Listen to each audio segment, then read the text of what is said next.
মৰমৰ ছাত্ৰ ছাত্ৰীসকল, তোমালোকক মই মোৰ চেনেলটোলৈ স্বাগতম জনাইছোঁ। আজি মই ক্লাছ 6ৰ সমাজ বিচিত্ৰা পাঠ্যপুথিৰ সমাজ বিজ্ঞানৰ কৰ্মপুথিৰ পাঠ 6 ইতিহাস লিখনত সময় গণনা উৎস আৰু ভাৰতবৰ্ষ পাঠটোৰ প্ৰশ্নসমূহৰ উত্তৰসমূহ আলোচনা কৰিম। গতিকে তোমালোকে ভিডিঅ'টো প্ৰথমৰ পৰা শেষলৈকে চাবা। 1 নম্বৰত দিয়া আছে সময় গণনাৰ ভিত্তিত ক অংশৰ লগত খ অংশ মিলোৱা। ক অংশত প্ৰথমতে দিয়া আছে বিক্ৰম সদবত। এইটো তোমালোকে খ অংশত দিয়া ৰজা বিক্ৰমাদিত্যই হক ৰজাক পৰাস্ত কৰাৰ পৰা এইটোৰ লগত মিলাই দিবা। তাৰ পাছত ক অংশত দিয়া আছে হিজৰী। এইটো তোমালোকে খ অংশত দিয়া হজৰত মহম্মদে মক্কাৰ পৰা মদিনালৈ যাত্ৰা কৰাৰ পৰা এইটোৰ লগত মিলাই দিবা। তাৰ পাছত ক অংশত দিয়া আছে ভাস্কৰাব্দ। এইটো তোমালোকে খ অংশত দিয়া ৰজা ভাস্কৰ বৰ্মনে ৰাজপাথত আৰোহণ কৰাৰ পৰা এইটোৰ লগত মিলাই দিবা। তাৰ পাছত ক অংশত দিয়া আছে শংকৰাব্দ। এইটো তোমালোকে খ অংশত দিয়া শংকৰদেৱৰ জন্মৰ পৰা এইটোৰ লগত মিলাই দিবা।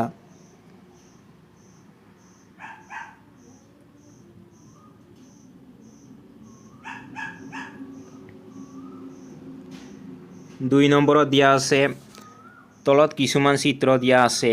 ইয়াৰ প্ৰতিটো চিত্ৰ সময় অনুসৰি খ্ৰীষ্টপূৰ্ব নে খ্ৰীষ্টাব্দৰ অন্তৰ্গত তাক চিনাক্ত কৰি তলৰ তালিকাখন পূৰ কৰা। তোমালোকক মই এই চিত্ৰসমূহৰ ওপৰত ভিত্তি কৰি সময় অনুসৰি খ্ৰীষ্টপূৰ্ব নে খ্ৰীষ্টাব্দৰ অন্তৰ্গত সেইবোৰ চিনাক্ত কৰি মই ইতিমধ্যে তোমালোকক ইয়াত দিয়া তালিকাখন পূৰ কৰি দিছোঁ।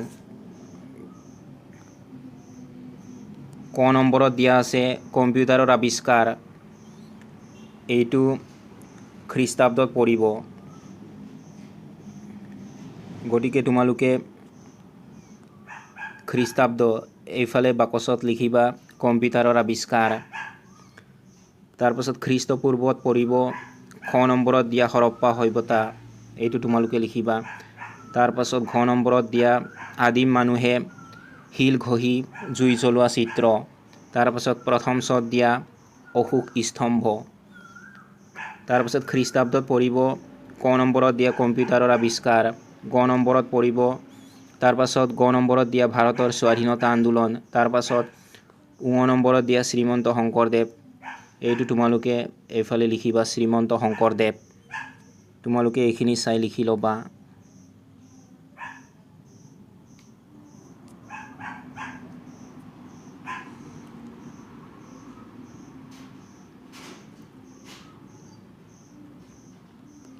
তিনি নম্বৰত দিয়া আছে তলৰ তালিকাখনত মহাত্মা গান্ধীৰ জন্মদিনটোক 2 অক্টোবৰ 1869 মাহ বছৰ দশক আদি হিচাপে দেখুওৱা হৈছে।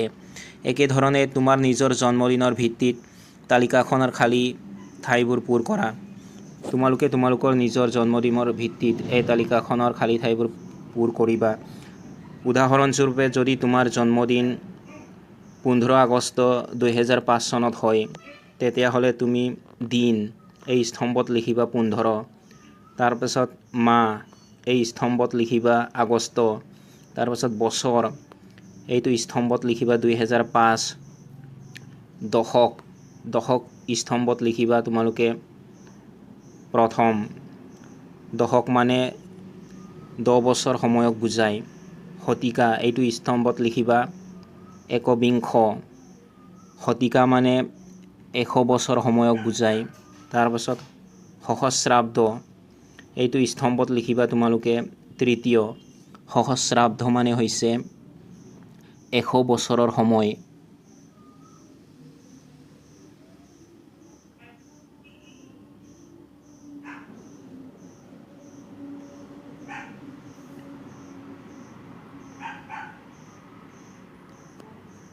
চাৰি নম্বৰত দিয়া আছে তলত ইতিহাসৰ কেইটামান উল্লেখযোগ্য ঘটনা আৰু সেইবোৰ সংঘটিত হোৱা বছৰ উল্লেখ কৰা হৈছে। এডাল সময়ৰেখা আঁকি ঘটনাসমূহ ক্ৰম অনুসাৰে দেখুওৱা। ইয়াত দিয়া উল্লেখযোগ্য ঘটনা আৰু সেইবোৰ সংঘটিত হোৱা বছৰ এইসমূহ মই তোমালোকক এডাল সময়ৰেখা আঁকি ক্ৰম অনুসাৰে দেখুৱাই দিছোঁ। তোমালোকে এইখিনি চাই কৰি ল'বা।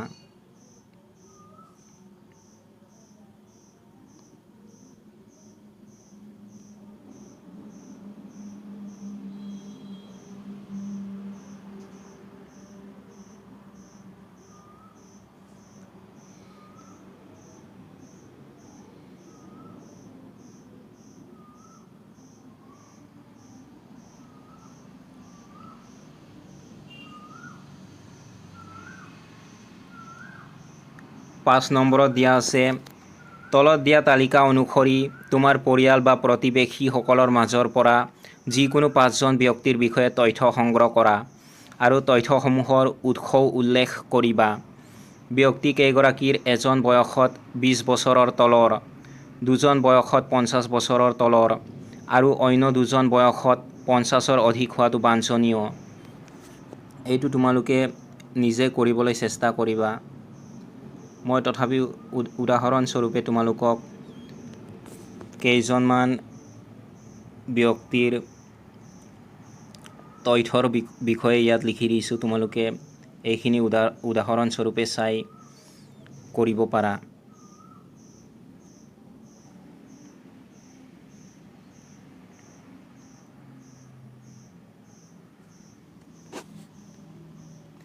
উদাহৰণস্বৰূপে মই তোমালোকক প্ৰথম ব্যক্তিৰ বয়স লিখি দিছোঁ 18, জন্ম তাৰিখ লিখি দিছোঁ 15 মে 2006, উৎস লিখি দিছোঁ জন্মৰ প্ৰমাণ পত্ৰ, জন্মস্থান লিখি দিছোঁ গুৱাহাটী, উৎস লিখি দিছোঁ জন্মৰ প্ৰমাণ পত্ৰ, শিক্ষাগত অৰ্হতা লিখি দিছোঁ দ্বাদশ শ্ৰেণী, উৎস লিখি দিছোঁ মাৰ্কশ্বিট, কৰ্মস্থলী লিখি দিছোঁ শিক্ষাৰ্থী যিহেতু পঢ়ি আছে, উৎস লিখি দিছোঁ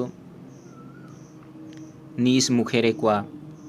এইদৰে তোমালোকে এই তালিকাখন পূৰ কৰিব পাৰিবা।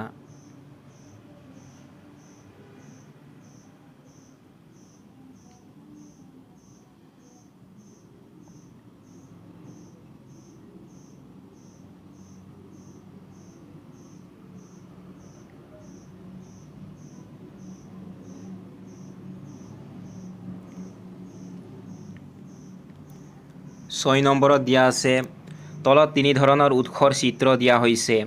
চিত্ৰকেইখন ভালদৰে চাই তাৰ পৰা সেই সময়ৰ কি কি তথ্য লাভ কৰিব পাৰি খালী ঠাইত লিখা। চিত্ৰকেইখন উৎসৰ কোনটো ভাগৰ অন্তৰ্গত? চিত্ৰকেইখন ভালদৰে তোমালোকে চাবা আৰু তাৰ পৰা সেই সময়ৰ কি কি তথ্য লাভ কৰিব পাৰি এই খালী ঠাইত লিখিবা। মই ইতিমধ্যে তোমালোকক খালী ঠাইত কি কি তথ্য লাভ কৰিব পাৰি লিখি দিছোঁ। ভাগ, এইফালে তোমালোকে লিখিবা কলাত্মক উৎস, ছবি, তথ্য, এইফালে তোমালোকে লিখিবা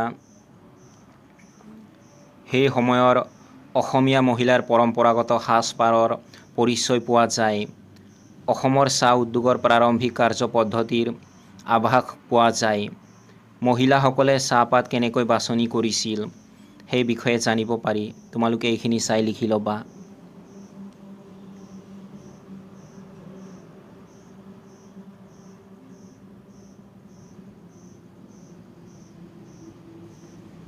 তাৰ পাছত এইফালে ভাগ, ইয়াত তোমালোকে লিখিবা প্ৰত্নতাত্ত্বিক উৎস, স্তূপ বা কলাত্মক উৎস, ভাস্কৰ্য বা ফলক, তথ্য, এইফালে তোমালোকে লিখিবা প্ৰাচীন কালৰ উন্নত ভাস্কৰ্য আৰু খোদিত কলা কৌশলৰ পৰিচয় পোৱা যায়।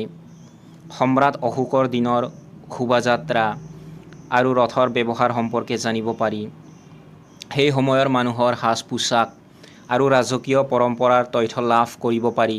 তোমালোকে এইখিনি চাই লিখি ল'বা।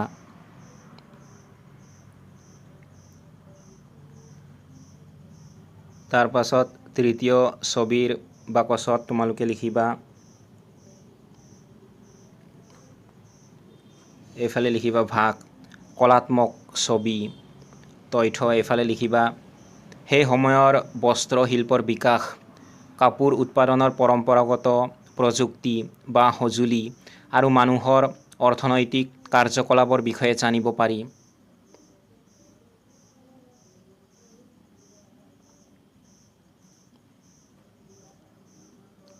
7 নম্বৰত দিয়া আছে বিদেশীসকলে বিভিন্ন সময়ত ভাৰতক কি নামেৰে নামকৰণ কৰিছিল তাৰ এখন তালিকা প্ৰস্তুত কৰা। মই তোমালোকক ইয়াত ইতিমধ্যে এই তালিকাখন সম্পূৰ্ণ কৰি দিছোঁ।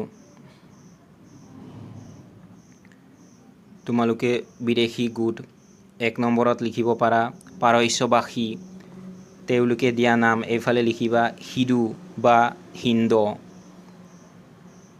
2 নম্বৰত লিখিবা প্ৰাচীন গ্ৰীকসকল, তেওঁলোকে দিয়া নাম এইফালে লিখিবা তোমালোকে ইণ্ডয় বা ইণ্ডাইক।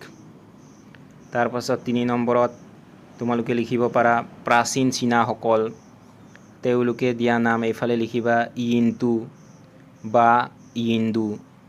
তোমালোকে এইখিনি চাই লিখি ল'বা।